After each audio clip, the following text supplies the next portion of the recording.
Salut à tous, j'espère que vous allez bien. Aujourd'hui on se retrouve pour une nouvelle vidéo pour que je vous parle de ce que je n'aime pas dans les films d'horreur.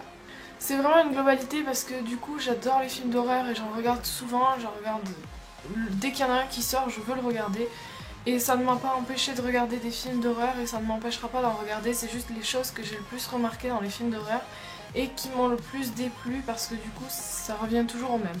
Il y a toujours les histoires un peu déjà vues, comme les groupes d'amis qui partent en week-end et dans ce groupe d'amis il y a toujours le même style d'amis, c'est toujours les mêmes catégories de personnes. Il y a aussi les familles possédées, enfin les gens possédés et ça reste une famille dans une maison, etc. etc. Et la troisième grosse catégorie que j'ai trouvée, il s'agit des jeunes qui font des expériences un peu paranormales et qui au final se retrouvent avec des trucs bizarres, mais voilà, ça revient toujours au même. Et c'est ce qui rend l'intrigue des films un peu moins spéciale, un peu moins présente, parce que du coup, on s'attend déjà à ça, à ce qui va se passer, vu qu'on a déjà vu ce genre de film, ce genre d'histoire, ce genre de personnes dans des films d'horreur. Et du coup, ça fait une généralité et on s'attend beaucoup moins à ce qu'il y ait du suspense, etc. Et pour moi, j'ai remarqué que ça me faisait une impression de déjà vu. Et donc j'avais beaucoup moins de plaisir à regarder le film et à regarder et à écouter l'histoire en fait du film tout simplement.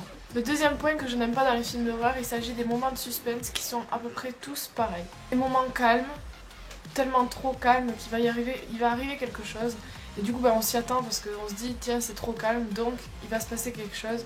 Et le deuxième point c'est quand on croit que c'est fini mais qu'en fait non, et ça c'est à chaque fois quand on regarde le reste du temps qui nous reste du film.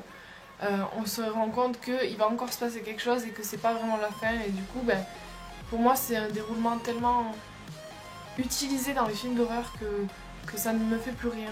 Le troisième gros point que j'ai trouvé pour ce que je n'aime pas dans les films d'horreur, c'est les déroulements de l'histoire, les suspens, les bruits, les comportements, etc.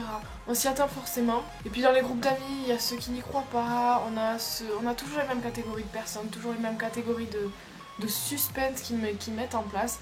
Et du coup, ça rend les choses un peu moins attirantes parce que du coup, on a l'impression que on l'a déjà vu, qu'on l'a déjà vécu, qu'on l'a déjà... on y est déjà passé en fait. Donc pour moi, ça reste un des points faibles des films d'horreur. Souvent, je trouve les fins nulles et trop bâclées, c'est-à-dire qu'elles sont faites vraiment à la va-vite et rapidement. C'est-à-dire qu'on est en plein dans le film et d'un seul coup, il y a la fin, alors que le début a mis 3 heures à se mettre en place, et du coup, la fin est faite en 2 minutes, et c'est ce qui rend dommage la plupart des films d'horreur.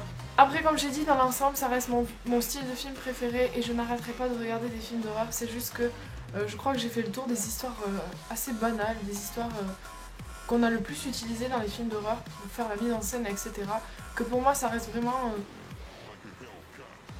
ça reste banal quand je vois un film d'horreur avec un groupe d'amis qui part dans la montagne, en vacances, etc., en week-end. Et quand je vois une famille possédée, je me dis tiens, ça j'ai déjà vu dans un autre film d'horreur. Et du coup, c'est moins attirant pour moi et je prends moins de plaisir à regarder le film parce que je me dis dans ma tête que j'ai déjà vu ça et que je vais m'attendre à peu près à toutes les scènes qui vont passer. Vous pouvez retrouver mon top 10 des films d'horreur que j'ai le plus aimé, même si entre temps il y en a quelques-uns qui se sont rajoutés, mais les plus gros sont là. Je referai peut-être un top 10 des films d'horreur ou un top 5 qui m'ont fait le plus peur ou que j'ai trouvé peut-être le moins bien pour vous en fait. C'est tout pour cette vidéo, j'espère qu'elle vous aura plu. Je vous retrouve bientôt pour une nouvelle vidéo, je vous ferai peut-être le top 10 des films d'horreur que j'ai le moins aimé. Et puis on se retrouve